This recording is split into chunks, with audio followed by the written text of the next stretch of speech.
Welcome back to your favorite show. This is the Large Guys podcast. This is another interview. We like to call it Faith by Works. Again, it's just an excuse to talk to our friends in a recording. This is basically a one-to-one or a two-to-one, since Pow and I are here. A two-to-one, but recorded for all of YouTube, Spotify, Apple Podcasts, and Anchor to listen to. But we'll talk about those platforms later. As always, we are joined by the Groundhog King, Bald Beauty, and also, if you didn't notice, Jesuit alum, Paulo Salazar. What's up, Pal? Represent DJ, the better Jesuit in Texas. But Even though y'all don't call it DJ. exactly. I was It's like, just, wait, we don't call it DJ. Just straight calls it it's just DJ. But us for some reason. what's up, everyone? Thank you for coming and listening to our faithful fans and viewers. Welcome to another episode on the LGP. Yeah, shout out. This is really for our 30, our cult following of 30 people. We got 30 to 50. We say 30 to Amen. That's 50. true. That's true. That's true. But of course, as customary for these interviews, we have a special guest, all the way from NorCal right now, previously from SoCal, and then previously before that from Minnesota. We have Maria. What's up, Maria? Would you like to introduce yourself? Maria, Minnesota herself. That's actually her real name. That's her last name, yeah. Yes, that's my last name. Um, yeah, so my name's Maria. I live in NorCal, and I did previously live in SoCal and Minnesota, among a whole slew of places. Actually, when people first met me, they really did think my last name was Minnesota, and my name was Maria Minnesota in their phones. Both of Me us. too. No, yeah. It still So is. I've gotten that a lot. Um, but yeah, I'm just excited to be here. Thanks for having me. Ready to have a good time. Nice. Yeah, it's actually funny. I don't think I discovered what your last name was until like 3, 4 years ago, I'll be honest. Like when somebody said, like when people would reference like Maria Ignacio, it's like, who's that? Sarah Ignacio's like cousin or something? Like, is she from Dallas or something? Because I only knew like, one family of Ignacios, but it's, very nice name. Um, anyway, I don't know how to segue from that. But speaking of Minnesota, so that's where you joined the community, correct? It's actually not. Oh, it's So not. So not a my good segue. What other community, state? that's where I joined the youth. I joined the youth in Minnesota. But I Okay, actually joined community when I was in kids, in gotcha. Washington State. Nice. So Okay. So yeah, where were so you originally born then? I was born in DC. Okay, all right, let's just follow them out. Okay, so you're born in Yeah, let's DC. just this is the thing. Yeah. I was born in DC. My family lived in Maryland at the time. That's where my parents immigrated to from the Philippines, because we have Shout out. family there. Yeah. Um, yeah, how appropriate. So, Hmm. It's like I um, knew or something. exactly. Yeah, so that's where I was born. We weren't there for very long because my dad joined the military. And so we were briefly in like Texas because he had training there, and then moved to Alaska. Um, and so we lived there for a few years. Oh my gosh. We lived there for a few years. I did preschool in Alaska, Oh, and Nice. then we vivid moved. memories, I'm sure. Were you in Sitka, Alaska, where Ryan Reynolds' family lives? No, I Oh, was in okay. Anchorage, Alaska, south. Ah. Did you live in an igloo? I did not. I lived in a regular house. I feel like these are all the dumb questions that you've heard like throughout your whole life Yeah. whenever this is Was brought it up. was it 6 months of darkness and 6 months of daylight? Yeah, exactly. Like, what are the Probably. Northern Lights like? I've never seen them. I moved away from there when I was like 4, so Hmm, I don't okay. have like a ton of memories from Alaska, but Right. yeah, we lived there, and then we moved to Washington State. I lived in Tacoma, so south of Okay. Seattle, and that's where my parents joined the community, Nice. and so therefore I also joined the community when I was Of 7 course. years old. Um, so yeah, so I joined there. After that, I don't know if you want me to just continue Yeah. along where I lived. After that, I moved to Seoul, Korea. I lived there for a year What? and a half. Okay.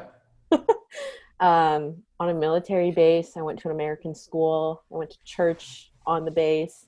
Sick. Um, so I didn't have to learn Korean to live there, but I did learn Korean in the 6th grade because it was required. It was the required language. Um, so yeah, after Korea, I moved to upstate New York. And I All went right. to part of middle school and high school there. In the middle of high school, I was 16. After my sophomore year, I moved to Minnesota, and I was a new kid my junior year. Nice. Um, and that's where I joined the youth. And then in Minnesota, in the middle of college, because I went to college in Minnesota also, I did like an exchange program, a domestic one, not an international one. And so I went to college for a year in SoCal, um, and then went back to Minnesota, then moved to NorCal. Then I got a job in SoCal, so I moved back to SoCal. Then I moved back to NorCal, and I've been here ever since. Nice. The rest is history. Quite the traveler. Quite the traveler, for sure. Okay, That so military life. I guess we can just kind of focus on maybe we'll start with the youth. So I guess it was just kind of was it more of a natural thing, like since you had been part of the kids and your parents were part of couples at the time, that it like just made sense to join the youth? Was it something that you wanted to do? Was it like highly encouraged by your parents? Like how did that go down? Because I mean I'm sure a lot of people have been in that situation. Yeah, totally. It was, I guess it was both. I definitely have had a good foundation, obviously being raised by parents who are very Catholic, but also parents who are very ministry involved. And so that was the one thing that my parents had always, in any place that we had moved, they had always looked for the community. So they would Okay. like, I don't know how my dad did it really, if he like looked online or if he just like called people he knew. But he would try to find the community wherever we were at. And Minnesota, same thing. That's how he ended up finding the community, getting in touch, and then getting involved there. And so I joined youth camp when I was 16 years old. Um, and it was definitely something that I was interested in because I was like new. I had just moved to Minnesota. I didn't have any friends there. And it was in the middle of the summer. And so I wanted to meet people who lived there so that I could make friends. But also, of course, like connect to the youth ministry, um, as just like a natural trajectory of like already living a ministry life. And obviously my parents were like all about it. Hmm. So combination of both. Gotcha. Okay. Yeah.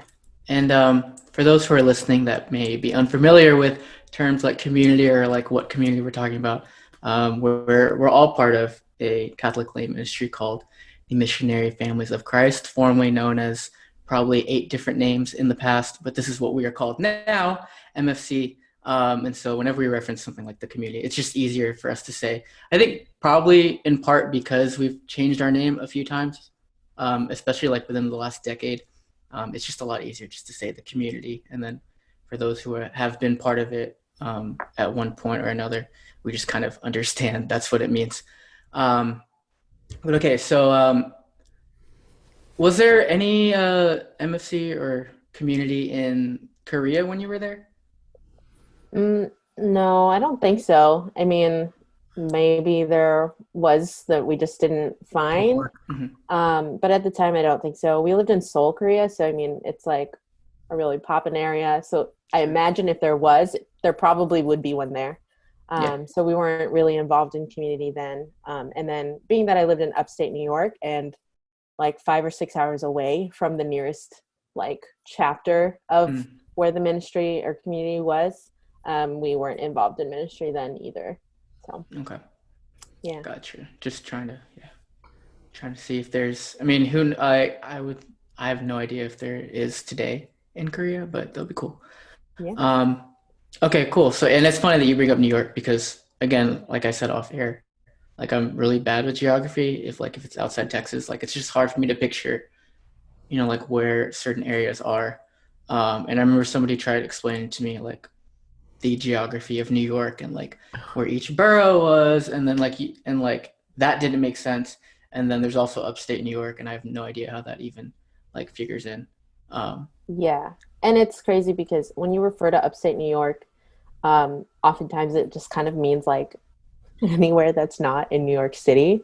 right. But I live like 30 minutes from the Canadian border, like upstate, Oh, okay. like Syracuse, New York. I don't Uh-huh. know if you know where that is, but Nice. just Yeah. very north. So it was, yeah, nowhere near New York City or anything around there. Okay. So anything that's not New York City is considered upstate. From what I understand, yeah, Okay. Interesting. like north of New York City. You learn something new every day. Okay.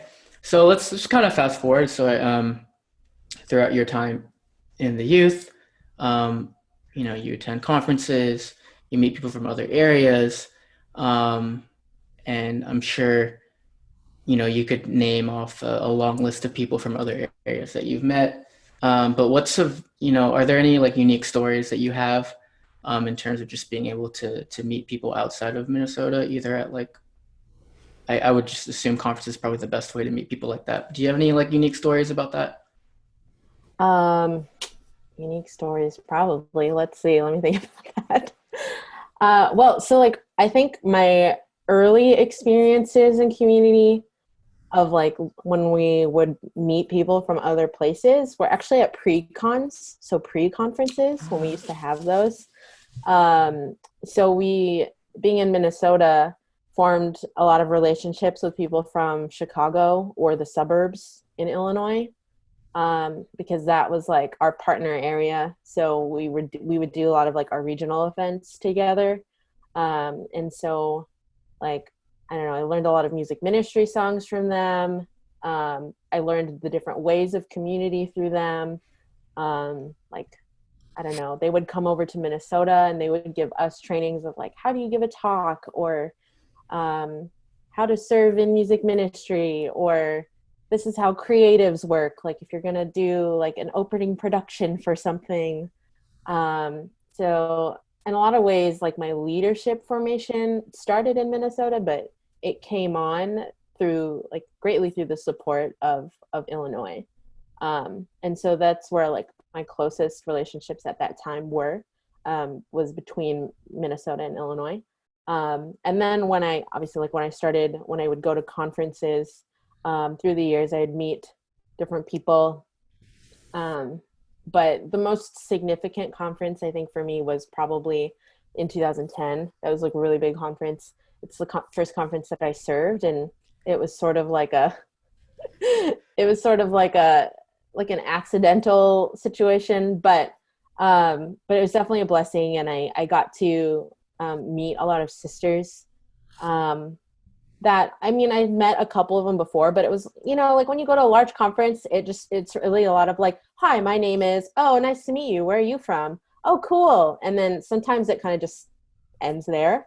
And then sometimes you actually like really get to like talk to people and get to know them a little bit more. And there really is like a friendship that forms there. So, yeah, in 2010, that's when I met like a group of sisters, and, because I was helping with the conference itself, I was able to get to know them better, and I really got to see what sisterhood was all about, and just kind of like that openness that they had with me of being like able to like share pieces of their hearts, right? Like, or share pieces of their story, was so significant, and getting to witness like, I guess, just how God moves in their lives through whatever they were sharing. Like if it was like a struggle that they were going through, or if it was like a great joy that they were going through, it really was like, wow, like this is how God can work in young people.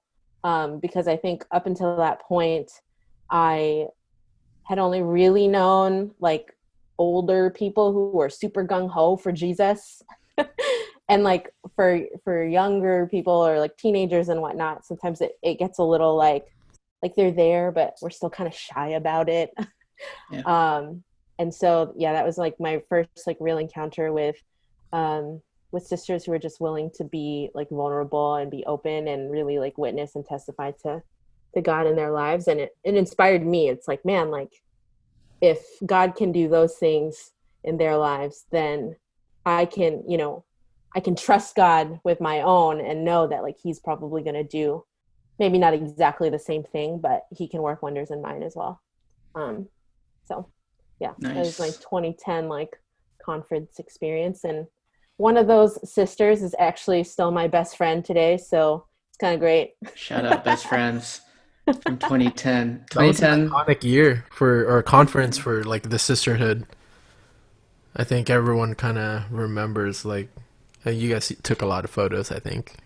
Yeah. And we're very, what's it called, visible on social media about that sisterhood. Not in a bad way, but like Yeah. I just remember that. And that was like sort of the beginning of social media, which is actually a good segue because 2010, that's a full decade ago, right? And so nowadays with conferences, it's when you meet somebody, the easiest way to keep up with them is what's your Instagram, what's your Twitter, follow me on Snapchat, whatever. So it's very social media driven. But in terms of like, because it wasn't as big, like I don't even think Instagram existed in 2010. I'll be honest. Like what did exist in Maybe, 2010? Like but I don't know if it was that big. Twitter, I think Twitter was the first thing to really like pop come in. off. Well, there's But Facebook. then you had like your Facebook. Facebook. It was like towards the end of Zanga. I think Zanga like died out by AIM? then. No, Or not that way. MySpace. Yeah, I think Tumblr was still AIM. really big, like Yeah. the Tumblr Oh, blogs. that's right. Tumblr. Exactly. Okay, that's right. That's how I met Aaron Oh Cornejo. yeah, I was Because never he on was Tumblr. he was that I didn't have a Tumblr either. Yeah. But yet for some reason Aaron Cornejo was so Tumblr famous that even I knew that he was Tumblr famous. Shout out Aaron Cornejo. YouTube was kind of big. It was okay. It's still yeah, big yeah. now, but like But YouTube, it's like you're never like, was hey, getting follow me on big. YouTube, Yeah. and we can Well- message each other. yeah. Yeah. I just remember Yeah. there was a time people just used to post a lot of like covers and videos, True. stuff like Bring out that, their that was the era of ukuleles at conferences. so they can get Everyone was seen, walking you know around what with I'm saying? ukuleles. Yeah, I that think it was Facebook. It was probably just like, hey, probably like, Facebook. Yeah. let's be friends on Facebook. Uh-huh. And then if you we didn't exchange phone numbers and whatnot. But right. Yeah, Facebook yeah. was like the social media to share then. Right, yeah. Because like social media is a lot easier because like, if you just let's say like you're just inspired by somebody or like you have like limited interaction, so it's kind of weird to ask for like, hey, what's your number? Like even back then, it's that's probably how it was. So like obviously like with the whole like what's your Instagram, your Snapchat, that's like so easy. But like yeah, I guess for us, definitely Facebook, and I'm sure we can all go into our archives and see long Facebook messages that we've had with people from other areas and just Comments, yeah. some weird some comments, some weird posts and stuff like that, which is hilarious. Yeah. But so was that like your, and we can all go around and kind of talk, but like what was that your like, what was your go-to in terms of like meeting people, like how you stayed connected with them after conference? Because you basically see these people once, maybe twice a year, depending on if there's another big event or if you happen to visit. So you're not seeing these people physically. But how do you stay connected with them, or how would you back in the day around that 2010 area? It was definitely Facebook. There was a lot of like Facebook chatting.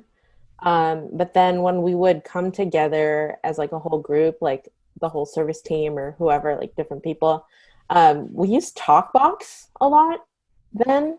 Ah, yes. And then there at some point TalkBox, they closed, they shut down. I don't know. So I can't remember what we like pivoted to after that. But yeah, we definitely used a lot of TalkBox to call each other. I don't know, Skype was still like a thing. Well, I mean, I know it's still a thing now, but we used to Skype a lot. Do you have Uvu? Uvu, yeah. Uvu, yeah. I used Uvu. Google Hangout wasn't, right? Google Hangouts, I'm I not think sure. maybe was a little later. I think 'Cause Google Hangouts was more there like was a 2014. time that we did use like Google Hangout a lot. I know for like meetings and stuff. Zoom was probably around there. We just didn't know, they were probably sneaking around. Most likely, Yeah. I'll be honest. feel like Zoom's been around for a Building their minute. empire. Yeah, just slowly but surely. Just waiting for a Waving the certain flag. time in history where people would just have to only meet and talk to each other online, or maybe even make a podcast. Um, Pal, how did you connect with people or stay connected with people back in the day? It was mainly through Facebook, just because that's all I had. Like, I just quickly checked my Instagram for um my first post. I think it was in 2012. That was like my first Instagram post. Dang. And also I didn't get Facebook until high school. When before it was only limited to college, and then Right. You high had to lie school. about your You age. know, there was the thing about waiting to get on Facebook until you were like of age per Hmm. se. But it was through Facebook, like just right after conference, you get like notifications, friend requests, kind of like True. after camp, you just get, oh, Right. yeah, I met Right. you, I met you.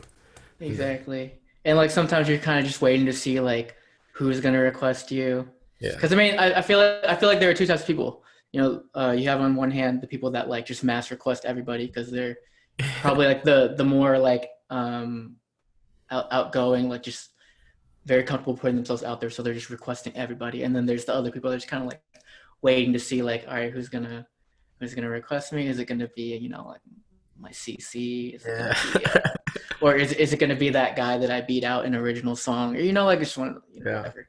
Um, yeah, Also text very message very or interesting. just like iMessage, I guess. Just simple iMessage with the people that you meet, True. Hmm. for the ones you get their number at least. Yeah, you maybe Yeah. got like a group And chat you from really that just like conference. talked on the phone, and it wasn't like there Yeah. was no need for video calls, Yeah, yeah, True. or yeah. you didn't really feel like you had to like see them to Mhm. just talk to them. Yeah. And even if we tried video calling, it wasn't very clear anyway.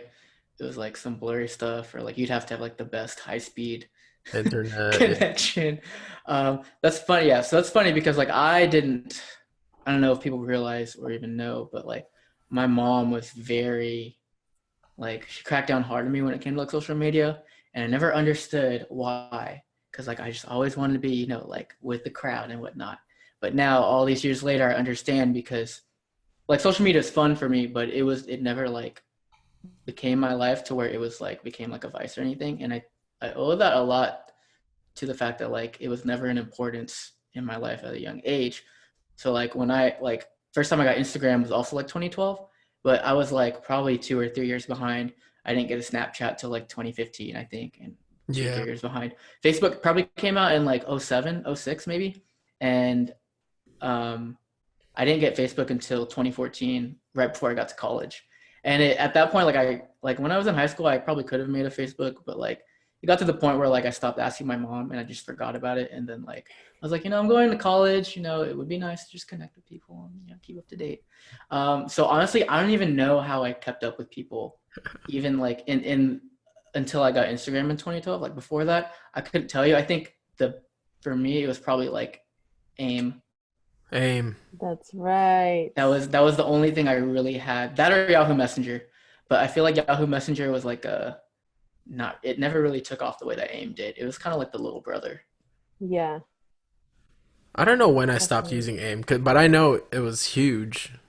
Yeah, Yeah, I can't remember when I stopped using AIM. And I then think like middle of high school I stopped. making your profile was a thing on AIM, right? Yeah, exactly. Having the Or handle. your away message. Yes, that's true. Yeah, or like for us Filipinos, you had something like Pinoy Pride or Pinay No. something What was y'all's like. AO or your AIM names? Your Mine AIM was handle. actually nothing Filipino related. Yeah, mine wasn't either. Maria, Minnesota. It wasn't it was MAI 34 Sabado, which is my name is Maria Angela Sabado Ignacio. So it's like it just took my name, and then 34 was my softball number.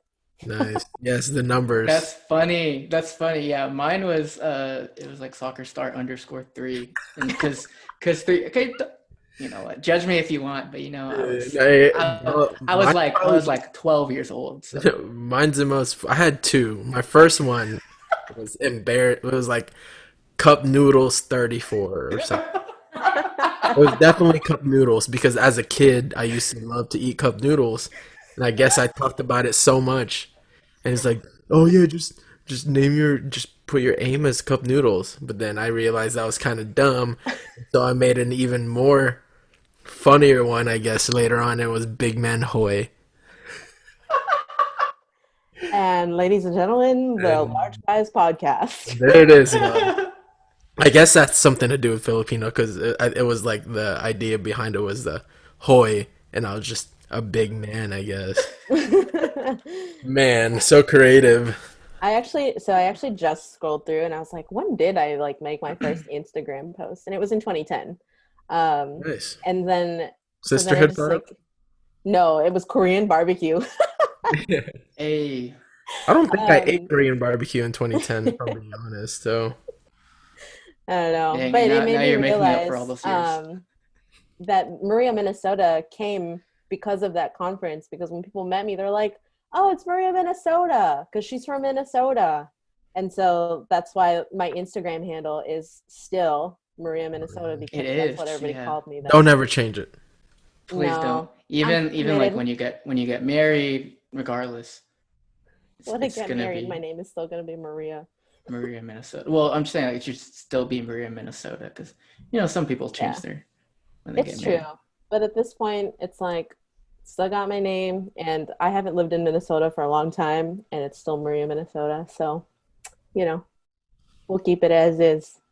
Yeah, it's iconic for sure. Hmm. Um, okay, so we kind of went on a tangent. That's probably my fault. But just to kind of get back on track, so we've talked about conferences, and you said that 2010 was your first experience serving, correct? Like in a national scale. So, um, just in terms of service, it doesn't have to necessarily be conference, but just serving in general.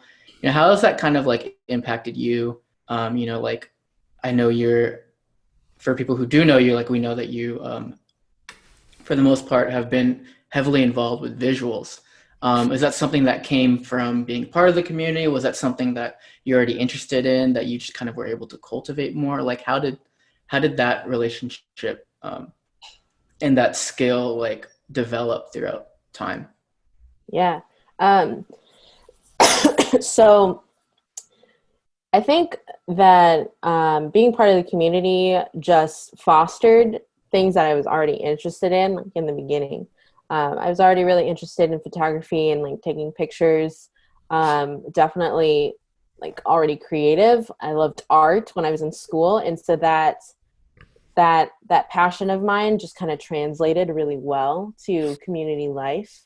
And so when I got to see, like, obviously serving, you get to see the different committees, even if you're not on all the different committees. Mm-hmm. And so I think that's probably where like my footing in visuals started in terms of my service.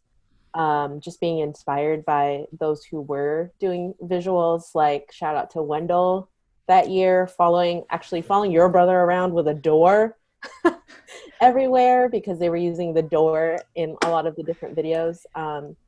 But just like that dedication and commitment to getting the right shot, or like getting the right, like background or scene, or whatever, for the sake of the story or for the sake of the purpose of the video.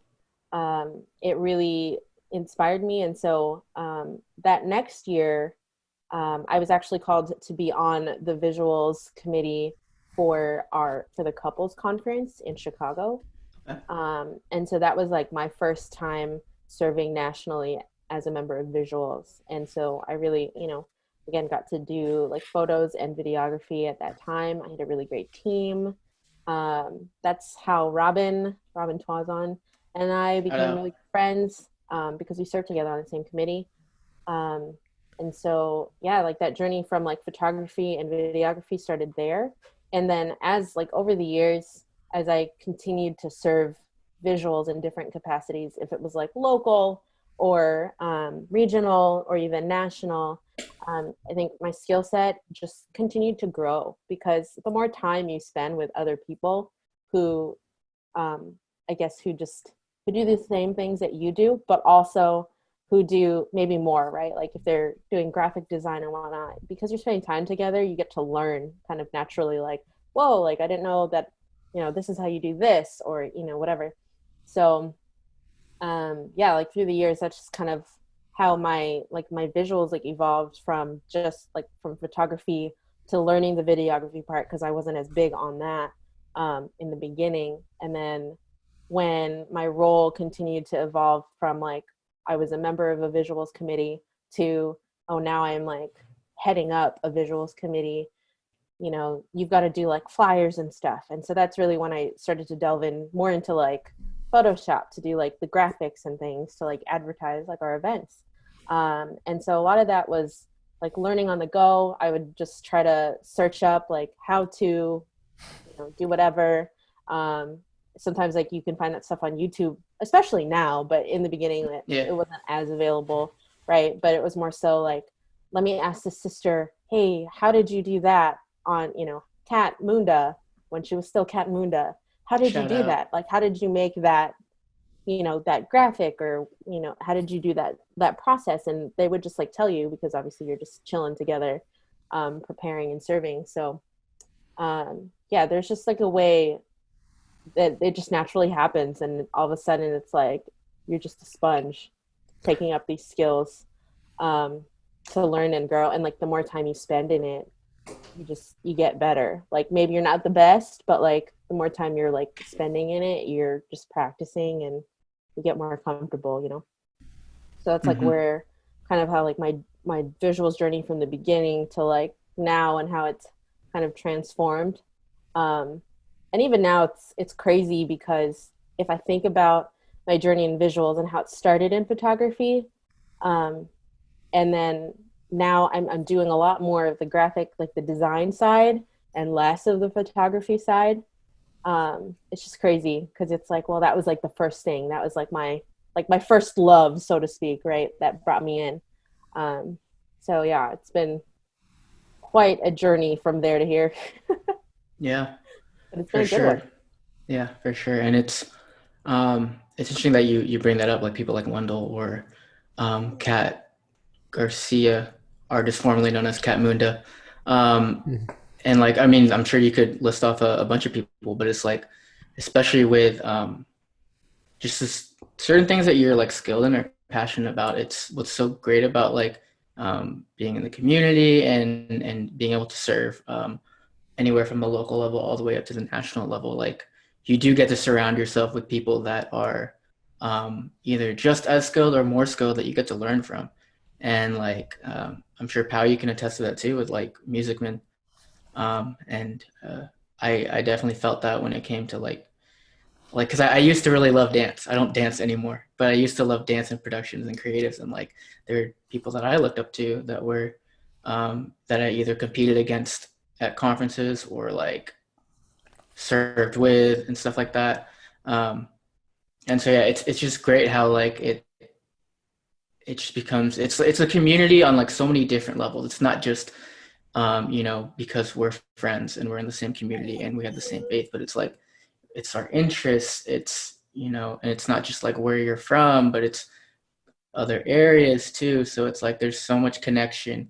Once you get past the surface, there's so much underneath that, and there's levels and layers to it that allows you to connect. And it's just crazy. And it's that type of stuff that forms you as a human being. It's crazy, because a lot of people who will, like, if I encounter people at work, or just anywhere really, like at church, right, they're like, wow, how did you get involved with that? Or how do you know how to do this? Or like, how do you know how to take photos? Or how do you know how to like paint? Or how come you can do graphic design? And like, definitely not trying to like toot my own horn here, but just like sometimes people will look and be like, wow, how do you know how to do so many things? Yeah. And it's like, right? Honestly, community. I just spend time with people who know how to do things, like, I don't know, play the guitar or paint or use Photoshop or take photos or make a Excel. video, or yeah, exactly. Like all these like people who can make a spreadsheet or Yeah, It's a real whatever. thing. that's a skill for sure. It really is, though. I've seen some really good spreadsheets. But when you spend time with them, you naturally learn, because it's definitely like, I think of like the parable of the talents, where like if you're supposed, like the person who like buried it, right? I don't know, I'm probably not remembering it No, correctly. that's correct. The Yeah. person who buried it, nothing happened. But Right. the person who shared, that's when they all grew. And it's like literally community life is a testament to that parable, because it's so true. Because we spend time with each other and because we're willing to share our gifts with each other, you grow in what gifts you have because we're sharing them with each other, you know, and we learn. So yeah, like a lot of things that I can do, I really like, I have no one to thank besides Jesus and the community, you know? For sure. For sure. Yeah. And yeah, like you said, like with, oh no, it's all good. That's Pal's dog for anyone who's listening on She audio. wants my attention. But yeah, it's, I mean, when you bring that parable up also, it's like, the people that went out and shared their talents, it wasn't like something that was totally fostered yet. It was just kind of putting yourself out there and taking a risk. Whereas the person who buried it, you know, they chose the safe route, right? They weren't going to lose it, but they also weren't going to gain anything. So it's also like even how you shared, like you started off mainly with just a photography background, right? And then now it's part of what allows you to grow your skills and add more to, you know, if we're just strictly sticking to visuals, add more to like your repertoire of like skills. Part of that is, you know, having the courage to put yourself out there and try something new. And, you know, I'm sure a lot of it is what's it called? Try and error. Until the point where you know, you feel like you get to a certain point. And again, you know, we can all kind of attest to that. Would you like to add anything about that? Like maybe from like a musicman background, or because it's funny. Yeah. Well, before you say anything, it's funny too, because like there are so many people, especially in this community, like, so yeah, let's say like Pao is known for Music Man, but like Pao also has like a really good eye for like photography now. And that's something that he's worked on for a while. Or like, you know, every once in a while he'll bust out, you know, some on the dance floor. You know, Little bit. you know, it's, you know, just some light. Yeah. But yeah, like do you have anything you'd like to add about that? Well, it's funny you say that, like, say with on the dance floor. I am not a dancer by any means, but so many people seem to think like otherwise. I don't know why, honestly. You have iconic moments. It's the Just thing. really like fooling around, but a lot of that came from ministry, like all the brothers that I hang out with. So it's just funny because you just pick up on what everyone else is doing, try to like imitate it yourself, but never really worked out for me on the dance floor. I guess I don't know. Hey, it worked out last year at Congress. So. Yeah, I can't be the front man. I'll just follow with the dance. But you know, pretty much from what you guys said, I think also the other important aspect is like just being really like open to learn, because you know sometimes, most of the time we're gonna be surrounded. There's always gonna be somebody who's better. And then there's always going to be somebody who may know more, but then sometimes it's up to us to just like, okay, let me humble myself down and just really open myself up to learn what I don't know. And I think like throughout the years, I was able to learn from like with the Music Man aspect, just really learn from others by just watching, even asking questions, but also just like playing with people and worshiping with them. That was a big like teaching opportunity for me, is when it's practice, putting things into practice. And so sometimes you really just have to go through that, like like what JQ said, trial and error. You can't be afraid to make mistakes. And so yeah, shout out to all the people that were huge inspirations in music for me, at least. The people that came before us, for sure. Like I feel like we all have that, like those few people that we looked up to. Like I'll be honest, like for like dance and stuff.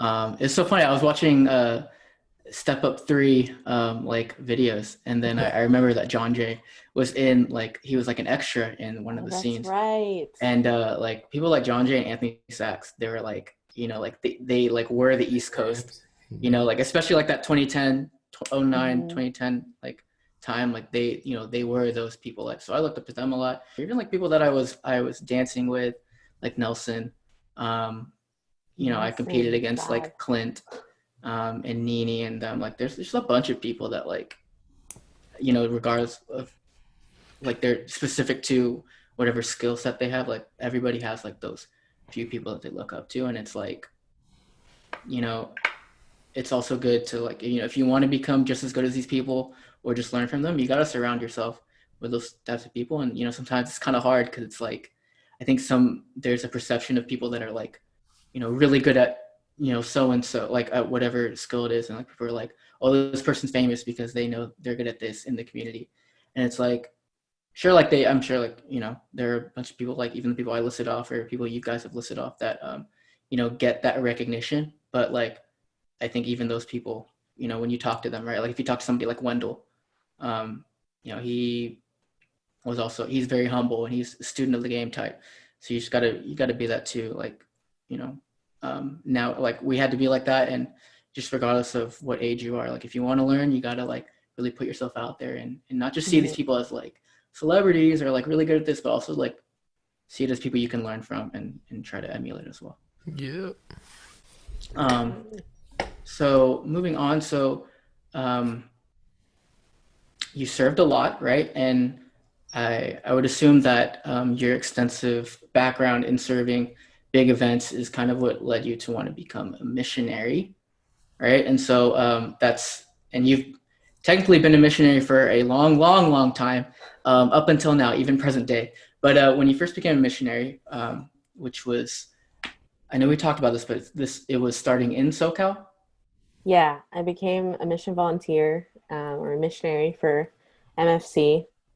Uh, that's a different name then, but in 2011, Okay. I think, or I started my application in 2011, and it was like January 2012 when I officially became a missionary when I was living in SoCal. Yeah. And I would definitely think that my inspiration for even wanting to apply to become a mission volunteer definitely stemmed from the relationships that I made in 2010 when I obviously like served at conference. I was just very inspired, like not just from those sisters, but a lot of the other missionaries that were there, and again, like their strive for excellence in their service, and they're just like their willingness to be like all in for God, which is just still like at like a younger age, I think it's just amazing because we don't live in a society where people do that.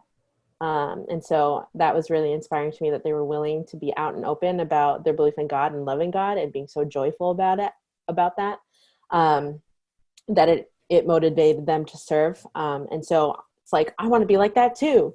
So I applied to be a mission volunteer, and that started when I lived in SoCal. And so I was a proud member of the missionaries from the Southwest. But even still, like when I moved back to Minnesota after living in SoCal, I still mission volunteer then, and served in my own area. And then even when I moved to NorCal from there, again, like I still continued to be a mission volunteer, and, you know, being connected with the local areas, you know, to see if there were like different ways that I could support, like the young ministries, whether it was the youth or the kids or, you know, singles or wherever. And yeah, and that's just pretty much like reigned through like my whole life of service, that no matter where I went, there was always community for the most part. Like in my adult life, I've always gone somewhere where there was community, and I've always sought out the people, like, you know, I made it known, like, hi, I'm here. If you need me, you know, I can help support you.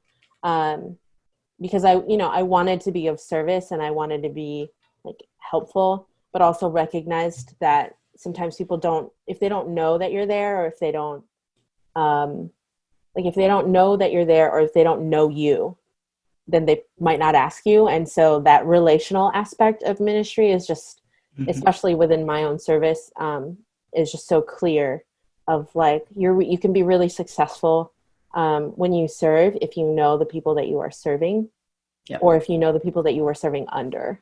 And if you have a relationship with them, it's just so important, because then it facilitates like a level of trust, And really it just like, it's like a great foundation for the Holy Spirit to work, you know, with between you and the people that you're working with, because it's not, service is never just a one-man thing. It's always a team effort. So I agree. Yeah. And yeah, you bring up like just knowing the people, and it's like regardless of, you know, like for you, like since you've moved around, right? So like you started in SoCal, which is probably more unknown to you, but it's like, you know, in order to really serve the people the best in that area, you gotta, you know, learn, you know, what their needs are and just try to fit your work to that. And it's, you know, part of that is being uncomfortable and having to put yourself out there. But then even with like, you know, like when you go back to Minnesota, I'm sure like you still have to kind of keep yourself accountable for remembering that like you have to really just be with the people and with that area, because even though you've been there, like, you know, there's always going to be new people. right. But it's even like, especially when you're in a comfortable area, like even more so, you have to make sure that you're keeping yourself in check with, you know, reminding yourself of it, you know, you're serving people, so you have to know the people as well. And so one thing, so obviously with being a missionary and serving, like it's for God, it's for the people, but it's also, I think some people forget that it's also for yourself too, right? Like there is definitely a selfish part to service, right? And part of that is because you discover a lot about yourself. And so early on as a missionary, you know, what was it that you discovered like in those years of SoCal, Minnesota, or NorCal? Like what was it that you discovered about yourself that you hadn't already known? That's a really good question. um, I think my ability to be relational. I was definitely prepped by my upbringing of being in the military, because you had to be out there. Like nobody would just come up to you, maybe in elementary school, but like in middle school and in high school, like no one's just gonna be like, "Oh, you're a person I've never seen before. Hi, are you new?" Like Yeah, that's not a high school thing for that's sure. not what happens. And so you really have to be open and willing to just be like, "Hi, I'm Maria. I'm new," or "Hi, I'm Maria. I'm from wherever. What's your name?" or whatever. And, you know, like you got to be able to be willing to put yourself out there, but like as you said, but also just kind of, I don't know how, I don't want to say easy, but it was like natural for me to try to like relate, to find points of how we can relate to one another, to build relationships that way. And definitely in my time of like service, as like a leader, I was able to I guess like find points to relate in order to help teach or to help form. Does that make sense? You know, and so it was like, oh, like I met this person, and this sister is really good at, I don't know, she has a natural way of speaking. And so maybe like we can work on like talks together or something, or this person has a really nice voice and they're just kind of shy, but they don't, you know, they could be good for Music Man, or I don't know. But just like my ability to build relationships with people, because I wasn't as afraid to approach people. And then also I feel like I just have this like affinity to like, I don't know, like kind of, I don't know, intuition to like know different things about people as they're talking, or like just like different observations that kind of just helped me to like, I guess, bond. I don't know if that makes sense. Sorry. But yeah, I think that's definitely, as someone in service, I think that's a strength that I have and that I've gained and cultivated through the years, through my years of service. And I think that's true of like whether or not it was like one of my peers, or if it was someone who was younger than me in like a ministry that was younger than me, or even like with like our couples, right? Like our aunties and uncles, or, you know, whoever, like, I was able to really form good relationships with them in the different areas that I was at as well, because I don't know, I guess I think I just have a skill for being able to relate no matter who you are, no matter where you're from, no matter if you're like 10 or if you're, I don't know, in your 50s or 60s and whatnot. And also just like that idea of like being open to just like hear what people have to say, like Yeah. being able to just listen. Because sometimes it's really like people just want you to listen to them and not like they don't need you to talk at them. Yeah, So it's like a give and take of listening and sharing and whatnot. for So sure. For sure. Yeah. I like that. Pal, would you like to add anything to that? Yeah, I think big thing about being a missionary or just being like a servant for others. It's the I can't talk. Vulnerability, really. Still can't say it. Being vulnerable, and There you go.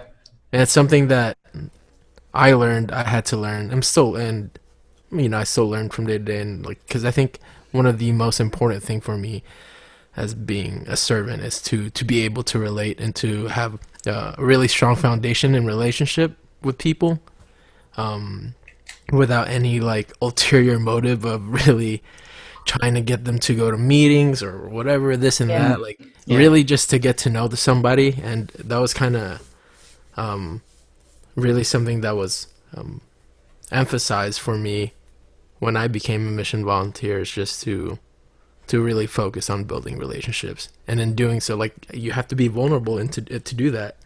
I think there was an instance when I was actually serving with Maria, and we had to give like pretty much a bunch of the talks and sharings. And I asked Maria, like, Maria, should I share this? Like, I don't know if I really feel comfortable about sharing this part about my life and my family's life. And then one thing Maria told me was, this is what you are now as a mission volunteer, as a missionary. Like, this is what you're called to. You're called to share your life with other people. And that's something that kind of something I still hold on to, because you really, that's what you got to do. Yeah. It's sometimes, even if you don't feel comfortable in opening up to just a bunch of randos, it's that's like the best way to be a missionary to others, just to share your life. Something that Kyle Esteban talked about in one of our earlier episodes. I believe it's episode 4. Check it out if you haven't seen it. Like you grow up with these people, and it's not just we become friends, we become family, and that's something that impacts us.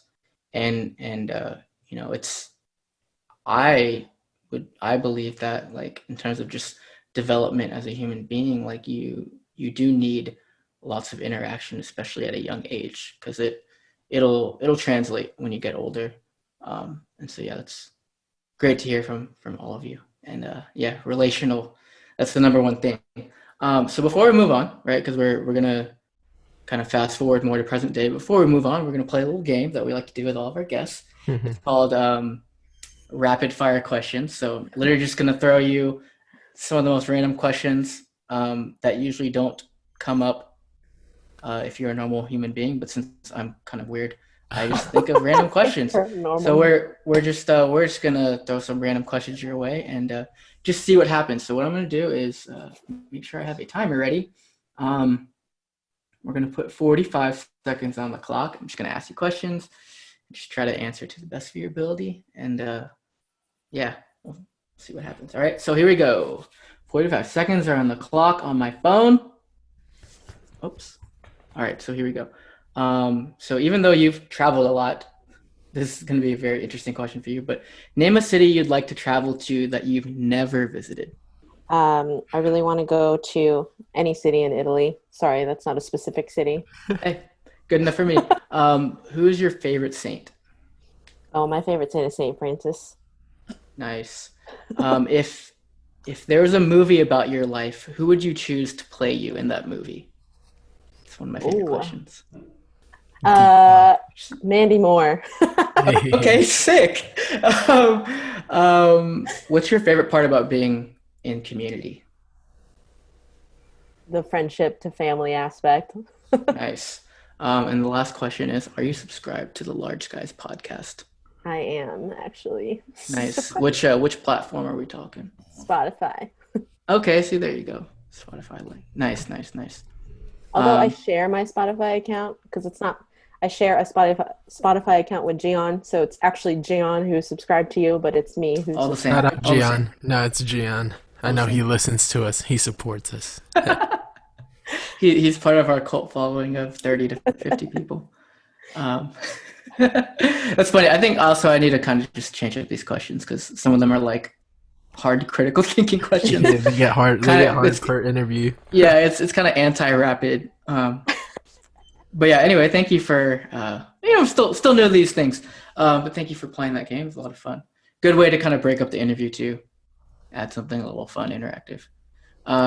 Okay, so talked a lot about your history in the community.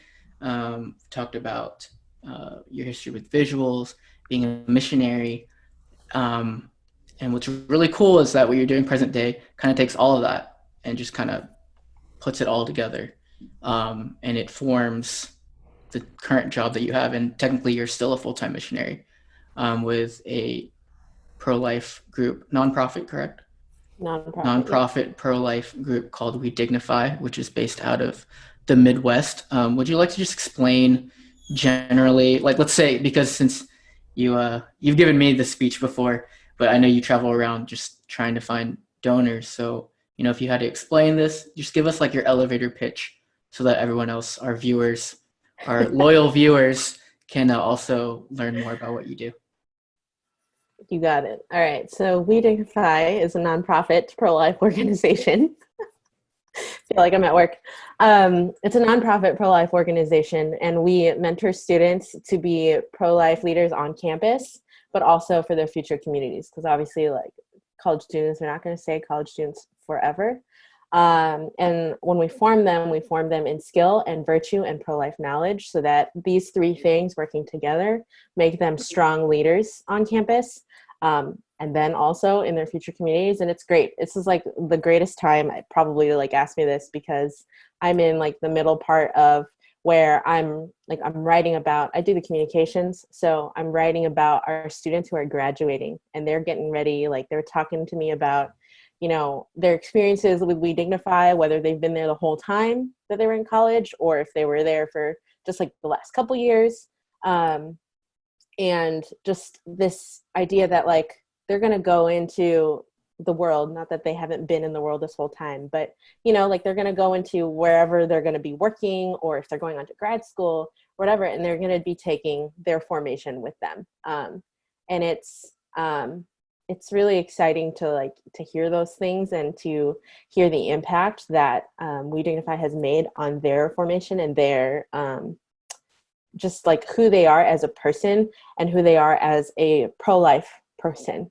Because a lot of times like you'll hear about people who might be pro-life but they don't know why, or they can't explain it, or it's kind of just something that like it's a part of their faith, so it's just something that they know they are, but understanding kind of what goes into that is sometimes what is lacking. So it's like that's where WeDignify comes in. We work with students, we meet with students, we have mentors who work one-on-one, and they form them specifically and like provide them the knowledge and the skills that they need to just be able to talk about it, to be comfortable with it, to know about it. And it's, so that's what we do. And we work on college campuses because abortions are performed on college-aged women. And so that's like where we've found our call. And so that's where we work. And so that's where I work. That's what I do. Mm-hmm. And specifically, like, what is like your job title and description? Yeah, my title is outreach and communications coordinator. So I do I said communications earlier, but basically it's like newsletters. I'm the one that reaches out to people when we're like emailing and telling people who have signed up to hear from us, like, hey, these are the amazing things that we're doing, and just sharing the work on social media.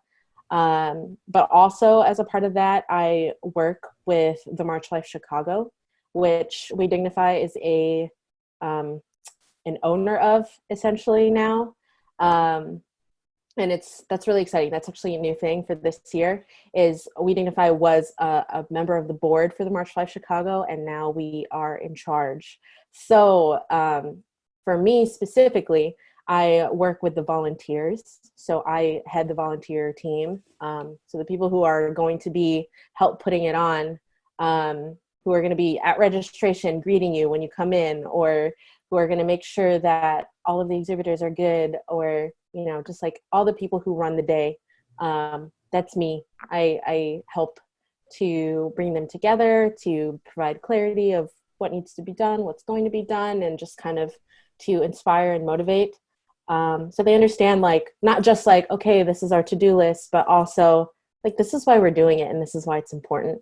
And it's such a beautiful thing to be able to take essentially skills that I have grown and been fostered in within the community, in my experiences of service and in my experiences of like national events like conference, but also like local events, you know, and that relational aspect that is just so key to who we are as a community. It is just as key to who we are as WeDignify and how we work with our students, because you can't mentor your students if you don't know them, right? Like, so Right. being able to do that. And then also for me, like, I can't communicate stories of what we do and like the victories that we're able to have, but also like even struggles that we have in being pro-life in a seemingly non-pro-life world, right?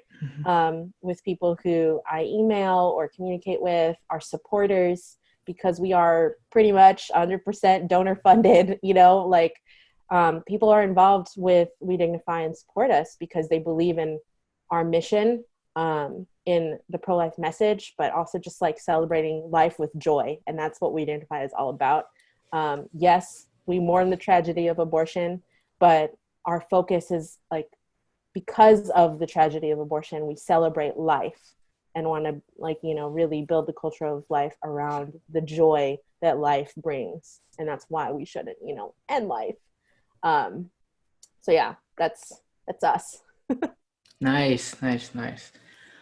You brought up the March for Life Chicago, and because you're still like you're not like totally new to the position, but you're still within just over a year of working with Mm-hmm. WeDignify, correct? Mm-hmm. So that was your first March for Life this past January. Mm-hmm. January. That was your first one. Can you just kind of explain that experience and like just how does something like that, you know, go on? Because it's a huge event. Like for us, like we've done conferences, right? You know, and you get a few hundred people there, and we prepare for a good, you know, 5 to 6 months really. Mm-hmm. Um, but how does sometimes, yeah, depending, um, depends on what conference it is, I guess. But this is a much bigger scale, and there's a lot more people involved, not just with who you're serving, but who you're serving with.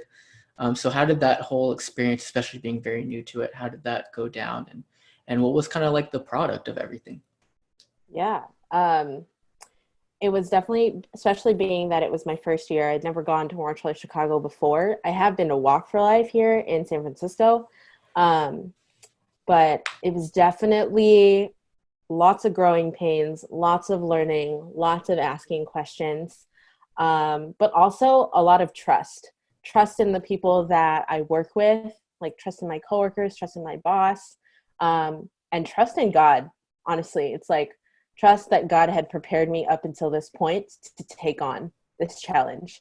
And so there's a lot of communication with the different people. There was actually a lot of consulting as well. And so within our own network, like whether it was like mine or my coworkers, I would be connected with like different organizations like Femme Catholic, and they put on conferences. So kind of just having meetings with them, like, what did you do? What were some best practices?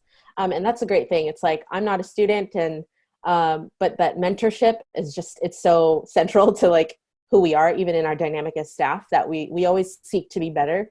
And we know that like we don't know all the things, but Mhm. where can we, like, who can we talk to where we can learn these things? So it's like still that similar aspect within community of like, I'm going to talk to this person because there's so much we can like learn.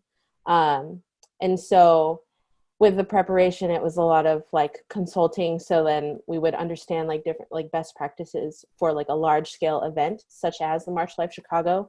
And then also for me, it involved a lot of communicating with different groups from parishes in Illinois or in Wisconsin or Missouri or Indiana or Ohio, I don't know, Ohio, Iowa, whatever, like all these states in the Midwest. And just like talking about like, hey, these, like, you know, this is the March for Life. Like, what questions can I answer for you? And so there was a lot of large scale like relationship building that I did over the phone.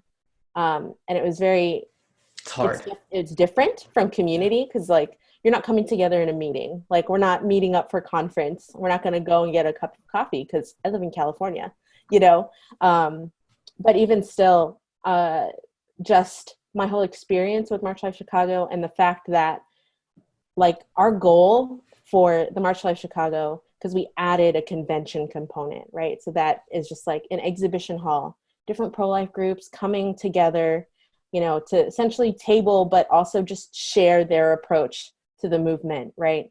And be present for people to meet, to learn, to like, you know, get the tools or find out how can I be more involved in the pro-life movement beyond just this 1 month in January where I go on a march, right? Mm-hmm. Just all of those things, like our goals were like, okay, like first time doing this would be great if like 500 people came, you know, but we had about like 1,500 to 2,000 people show up. And it's like mind blowing that, you know, just our network of reaching out to people.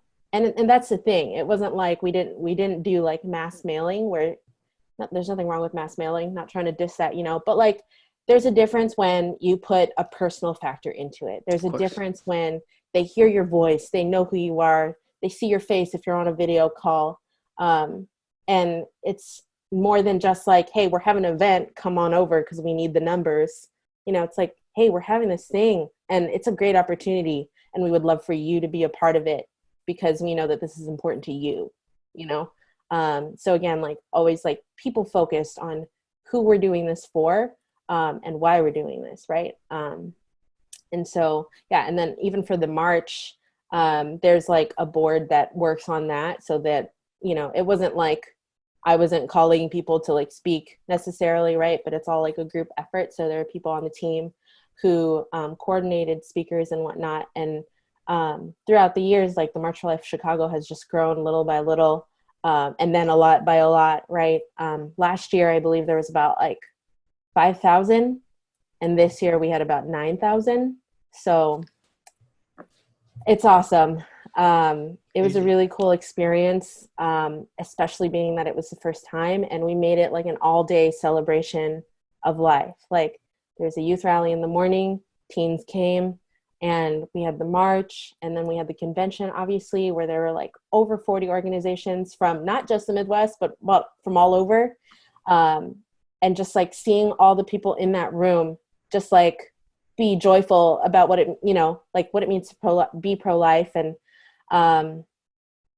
yeah, and then like in the evenings, we had mass for those who are Catholic, right? And then there was also like a banquet to celebrate, because obviously with an event, given, you know, we're a nonprofit and the march is free. Like you don't have to pay to come. Mm-hmm. The convention was free. You didn't have to pay to come. But obviously it still costs to be able to put something on like that, to put that together. And so, you know, the banquet is there to help support that, to support something like this, because it is important to have people come together. Like it's hard to be pro-life alone. And a lot of people feel pro-life alone and they don't know. Right. So, and then there was like a young adult event where like the young people, but it wasn't even just young people, it was everybody. Right. Like, and so it was a really great day to just celebrate life. So that was the March for Life Chicago. And, we're excited and hoping that, you know, in 2021, we can do it and it'll be good, you know? Yeah. I think it'll be good either way, but who knows with coronavirus, what that can bring, but we're planning for it. And, you know, we're going to be ready for March for Life Chicago or however we can do it, you know? Mm-hmm. Yeah, for sure. So I'm sure people who are out there listening are, might be wondering, oh, how can I learn more? How can I get involved even? And because you don't have to be from, you guys are based out of Chicago, but you don't have to be from Chicago to support. You can be from all over, right? And part of getting people to be involved is you travel around the nation, just talking to people and kind of giving your pitch and why it's important and educating people. So especially in this time, since you can't necessarily travel, and if people are interested, right, whether it's helping out with donations or just wanting to know more about what you guys do, where can they find that information? Yeah. So you can either go online. I mean, if you go to WeDignify, so like we together, sometimes people think it's like with an R, but it's still we. Like WeDignify.org. And I don't know, if you go to About Us, you'll find me. There's a picture of me there. So you can even go to like my specific page. It's WeDignify.org/M Ignacio, Ignacio. And It's that's how I not find it. Minnesota. Yeah, it's not M Minnesota, it's M Ignacio. Although, sometime in this next year, that link will change. But honestly, just reach out to me. I would actually love that more. I'd love to be able to talk to you. You're more than welcome to go look at the webpage. But I love being able to talk to people and share about what we do, and what I do specifically too. So you can, I don't know, find me on Instagram. I'm Maria Minnesota. Okay, The plugging O is a herself. 0. Plugging herself. Yeah, and yeah, there's definitely, because that you were able to share a lot, but that's still technically a condensed version. So if you do want to hear like the whole story, definitely reach out to Maria, because there's a lot to share about that, right? And I guess since we're for the sake of time, we do have to start wrapping up, because we've been talking for a while, but it's been a very good conversation. But just backtracking a little bit, you're from NorCal, right? And this WeDignify is based out of Chicago. So how did you even hear about this? Like, how do you hear about a group like this being all the way on the West Coast? Yeah, that is a really good question. And actually, it ties really well with what you said about Kyle. When Kyle's like, how in ministry, friends become family. Yeah. So this amazing person, her name is Pamela Soreska. Wu-Tang. So Pam, she is someone that I had met in ministry or in community, and she's definitely a sister that, again, was she was part of that original group in 2010 that had helped change my life. And she, as a friend, really just became my sister. And she went to school in Chicago at Loyola. And being that I was in Minnesota, I used to take a lot of trips to go see her. And I was definitely going through a lot of hardships in my life. And so that increased my trips to just go see her and just hang out with my friend and kind of get away. But anyway, and this is why we were both in college. So when Pam finished college, she actually became a mentor for WeDignify, which was Students for Life of Illinois at the time. And all members of staff at WeDignify fundraise for their salaries. And so we are supported, like I said, by donors. And so she had asked me, obviously, she was telling me about, this is what I'm going to do after I graduate. But she had also asked me if I could support her. And so, obviously, I did. And that was how my journey with WeDignify began. I would hear about what WeDignify was doing, the students that they were able to impact through Pam. I would get newsletters from her. She would visit me and she would tell me all about the work. And so I got to be a part of it as a supporter, which is very unique because not everybody could say that. Most people who work, who have encountered WeDignify or decide to work for WeDignify, was a student who experienced it when they were in college. That wasn't me. I was actually on the other end. I was a donor who supported the organization. And then serendipitously, just, like last year, I was looking to transition from my then current job. And it was when Pam had come and she came to visit to tell us all about the work that she had been doing. And she had brought along her boss, who is now my boss, Kevin. And it was just really great. Like, I just got to talk to them and meet with them. And obviously, like, Pam and I, we just catch up. And Kevin had heard that I was looking for something new, or like looking to transition. And so that turned into a conversation, which turned into more conversations. And it just, it turned into me working for WeDignify. I mean, there's more to that, but I mean, that's like the most succinct that I could probably put it is I went from supporter because of my sister friend, Pam, and then just being part of that through the years. And then when the opportunity presented itself, like, honestly, it was really one of those moments, like when God calls you, you say yes. Like, when something like that happens, you really can't make those things up. Like, when I just so happened to be looking for something else, and they so happened to be looking for someone, and they just happened to be in town, because I think Pam had texted me that week to let me know that they were going to be there. So it wasn't like a premeditated, like I knew they were coming, or they knew that I was going to see them. And so it was just like kind of like a meeting of the call and the need and what is being looked for. So that really began like 2013. So like 6 years later, I went from supporter to staff. Nice. And it's funny, I think all of us, part of the reason why you have this job is because it's through a connection with somebody in the community. It's funny because Pao and I also have our current jobs through connections with the community, right? Pao, like, how did you get your job again? One of our titas who worked there referred me, so. And you've been there for over 2 years 2 years, now, right? almost 2 years Yeah.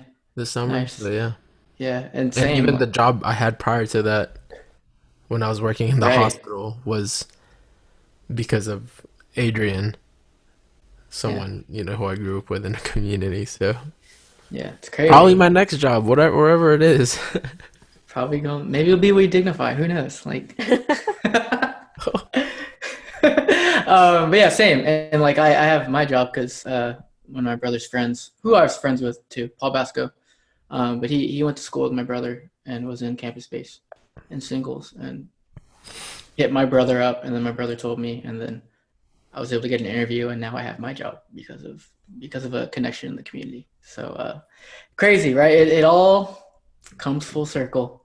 It really does. Um, it all really does in so many different ways. Yeah, so as we wrap this wonderful interview up, again, it's the reason why these types of episodes are just as important as our other more lighthearted, more fun episodes, because part of it is we just want to be able to use other people's experiences, so that those who are listening or watching, if you just need some kind of inspiration in life or whatever it is, if you want to be a missionary, or we have a lot of friends that have great stories that need to be shared, and people need to just hear different parts of other people's stories to be inspired.